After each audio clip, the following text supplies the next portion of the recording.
Hey guys, I'm Heidi with Heavenly Minded Homeschool, and today I want to talk with you a little bit about moving into the winter season with our homeschools. So stay tuned.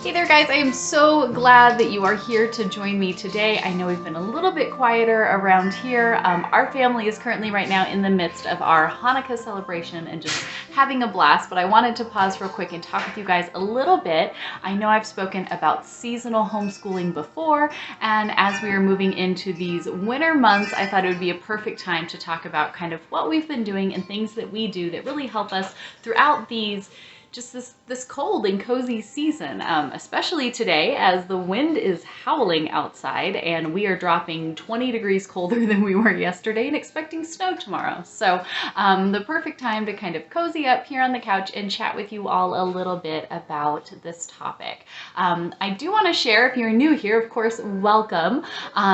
We have been praying over a lot of different things here lately, and I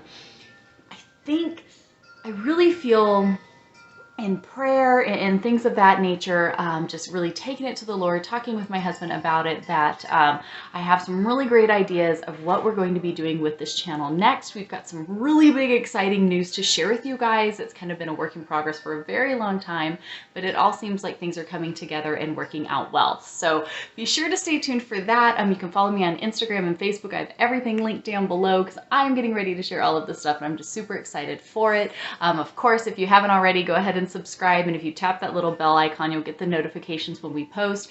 And I don't mean to be that cheesy person who says it, but it really does help with the algorithm. If you click that like button, it tells YouTube like, hey, you can show this to people. It's not half bad. So if you would feel so inclined to do so, that would be helpful, as well as this really is a great way to just grow this ministry and serve others as we discuss these things, just all things home and homeschool and all of the things as we are training up our children and looking forward to the return of Christ. That's what it all boils down to.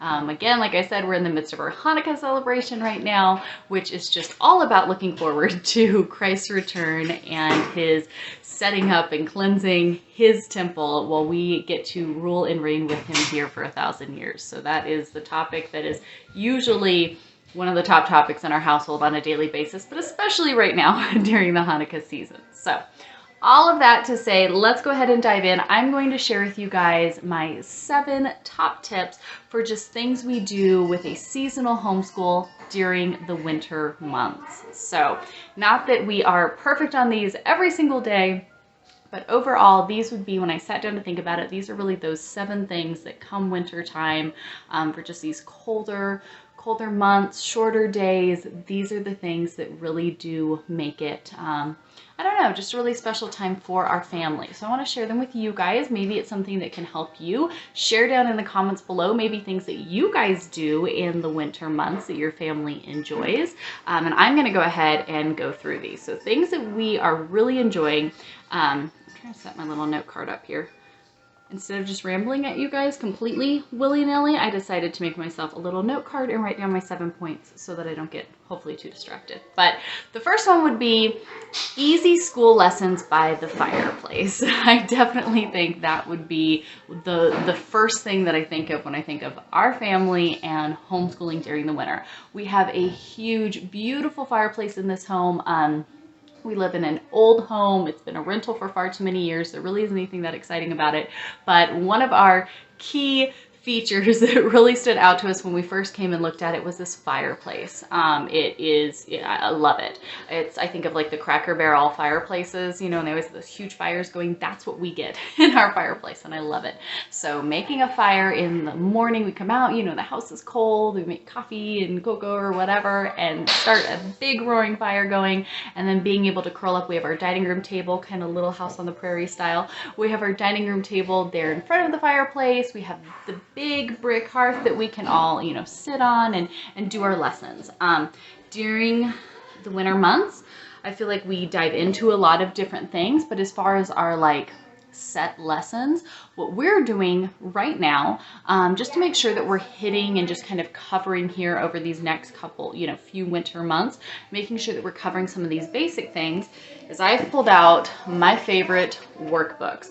These Brain Quest workbooks are my absolute favorite. I've shared with them before when I had Olivia, who is getting ready to turn 3, but when I had her and was home from the hospital, this was our go-to. I love these books. We just kind of go through them, doing a few pages out of each area, making sure that we're covering those basics. We really have a very unschool nature type approach to education, but I love, usually at least once a year, I'll go ahead and pull these books out and we'll kind of go through those just to make sure that some of those kind of mechanics, type things, we just kind of touch on all of those. So for us, it's like curling up around the fire, letting them do their pages. We just kind of sit down. For us, that's the thing in the morning. Let's just get the workbook, type schooling out of the way while everybody's cozy around the fire. We're in our PJs and sipping something warm, having breakfast, whatever it may be. Then they're able to get whatever lesson that they have for that day, kind of go through it. So for us, that is something that definitely screams winter homeschool. I'm also doing like reading lessons with Virginia. That's another one. Cozy up. We curl up together and do her lesson for the day. And then a friend got Lily this for her birthday. It's a very unschooly appropriate, but every day she's got different things that she can do in here. Again, that's another thing where I find her next to the fireplace, books pulled out, doing her stuff. And that is a absolute winter schooling. Easy school lessons by the fire is definitely our number one. All right, for us, number 2 would be family Bible study / tea time. So spending time in God's Word is the most important thing that we can do with our children, bar none. Next to living it out and being their example, that is the most important thing that we can be doing. So especially in these winter months, I think something that is such a great idea is when you sit down to read and study and discuss God's Word together as a family, making it enjoyable, kind of like the writer's tea time I used to share with you guys about, kind of that same idea with your family Bible study. So maybe that's making cinnamon roll. If you do your Bible time in the morning, make cinnamon rolls for breakfast. Everybody can sit around, have a cinnamon roll, maybe a little cup of cocoa, and read a passage together, discuss it, ask questions, look stuff up. What does this mean? What can we learn from this? Cross-reference, whatever it may be. Having that time, I think especially those, I feel like for us, we have slower mornings, if that's even possible, because we already have pretty slow mornings, but slower mornings in wintertime because it's cold. So you're in your PJs a little longer. You're sitting by the fireplace until it completely runs out. You're just doing things to kind of stay warm and cozy. So especially you just all huddling around the table together and having something, warm to drink and maybe a special little breakfast treat, even if it's maybe, I don't know, some, Greek yogurt and granola or something. But being able to kind of sit down and have that special time together every single morning where you're reading and discussing and talking about these things together as a family. I think these winter months just really, really open themselves up to kind of make that almost like a tea time type activity where you're gathered together to sit down and not just, hey, let's read a passage so we can check off Bible for the day, but let's sit down, let's enjoy, maybe eating a little something, drinking something warm, and then discuss it, ask questions, where else do we see this? How, does this apply to us in any way? How does this, point us towards Christ's return? Whatever it may be, but sit down and really discuss those things. Point 3 that we enjoy here in our winter edition, I would say video calls and book readings. So something that we've been doing for a while, but I really have seen this is such a perfect winter activity, especially maybe, nobody's traveling so much right now and things like that, but being home, I know for our kids it's hard because wintertime they're cooped up inside a lot more than the rest of the year because it's just too cold or too nasty out. But what we do with our kids is they video call, you can do grandparents, aunts, uncles, friends, whatever, and read books together. So like Lily, she is reading through the Chronicles of Narnia series with my mom. So every day at a set time, she video calls my mom on my phone and they sit down and they read together. They read, they discuss, they talk about these things. And our son does it as well.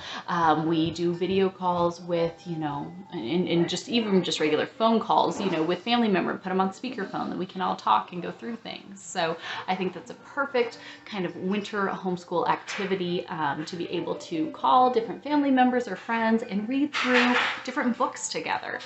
What a great thing to do, especially when maybe you're spending a little more time indoors than usual.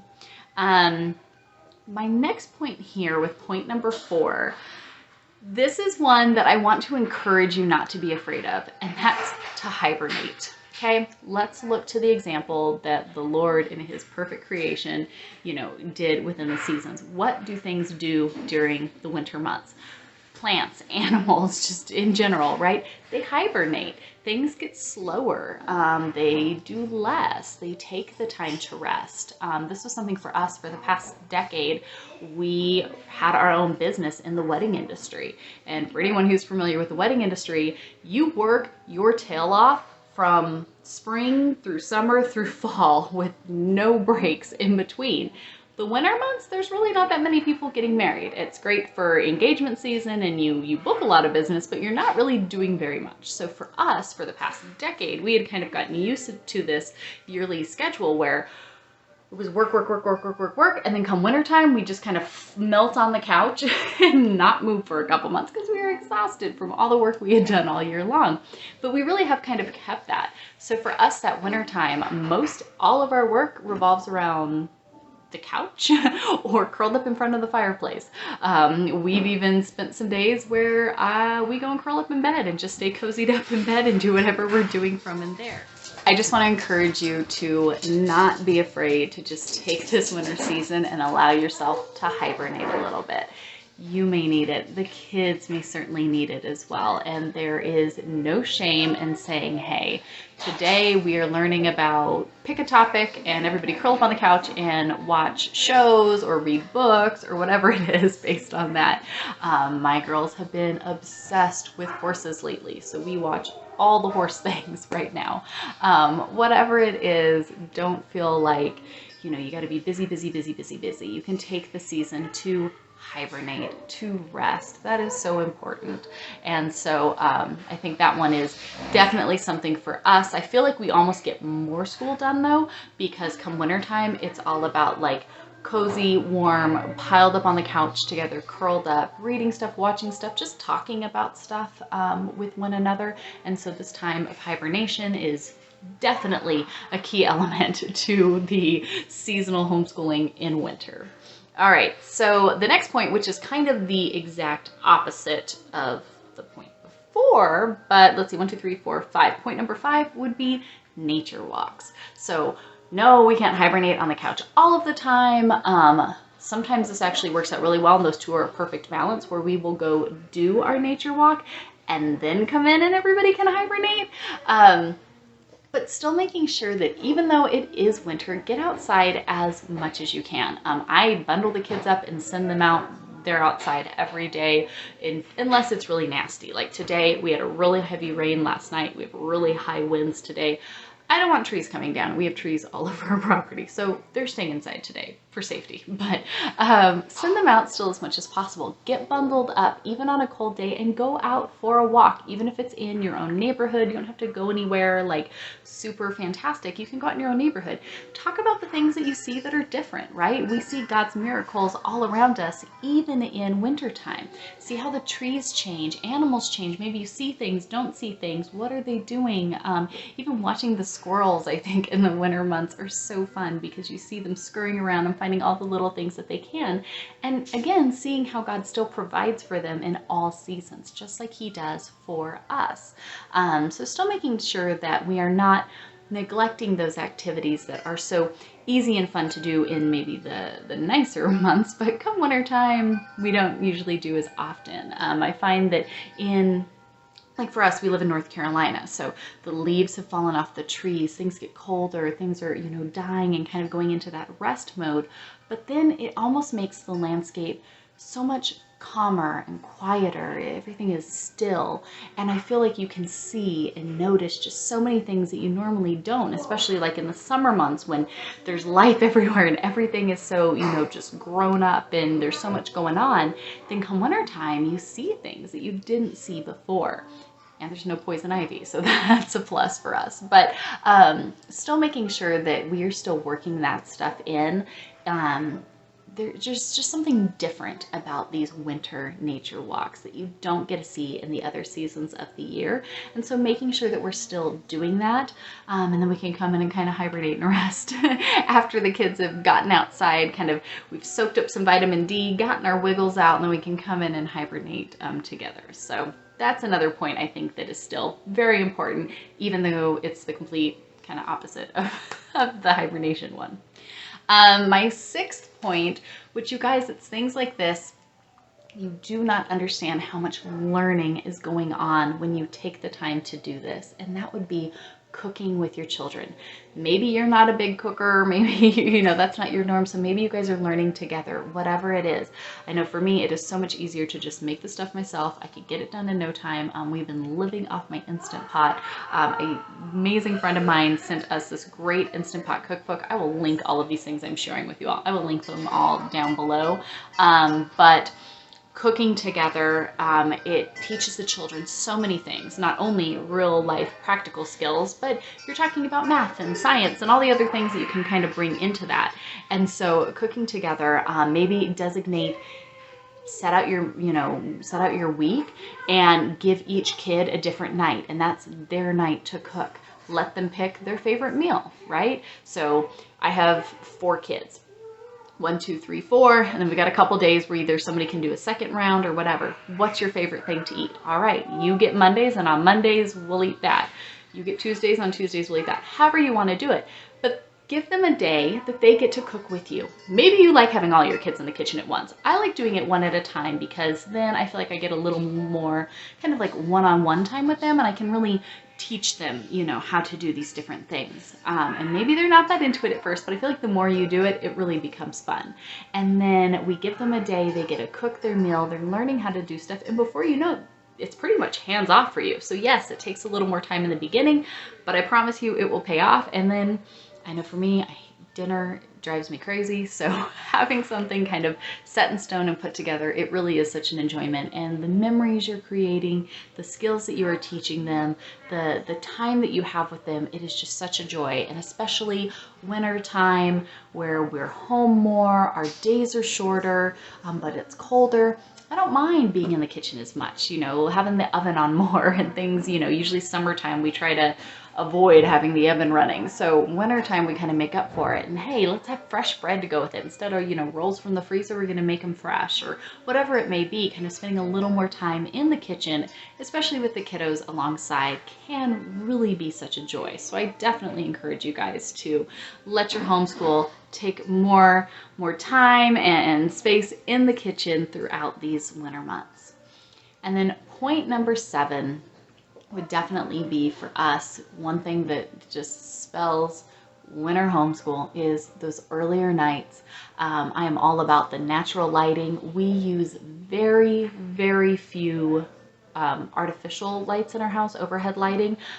We've either completely removed them from the house, or I just take the light bulbs out of them or put them on really low, or honestly, we haven't used them in so long we kind of forget that they're there. But I don't like having a lot of artificial lighting in our house. When it starts to get dark outside, we let it be dark inside. That means, hey guys, it's time to calm down. We're curling up, we're relaxing. I've got some different books that I sit down with the kids that we're reading through, like we've been doing this beautiful Girlhood and Boyhood and Beyond. We sit down, we curl up, we read, we watch, we have like a family show that we sit down and watch together. We play games around our table, again, with the glow of the fireplace.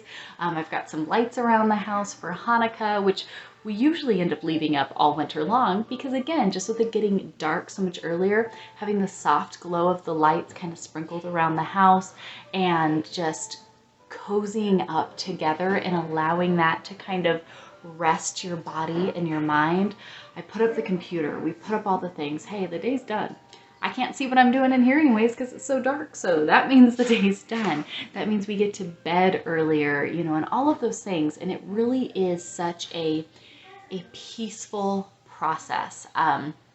I've had friends now that after, you know, me talking about it and then being at our house, they're like, I kind of really like that. Instead of all the art of it just could be light in your house all day. It's, hey, it's dark. It's time to call it a day, put stuff away, curl up, rest, relax, you know, let these early nights sink in and enjoy them.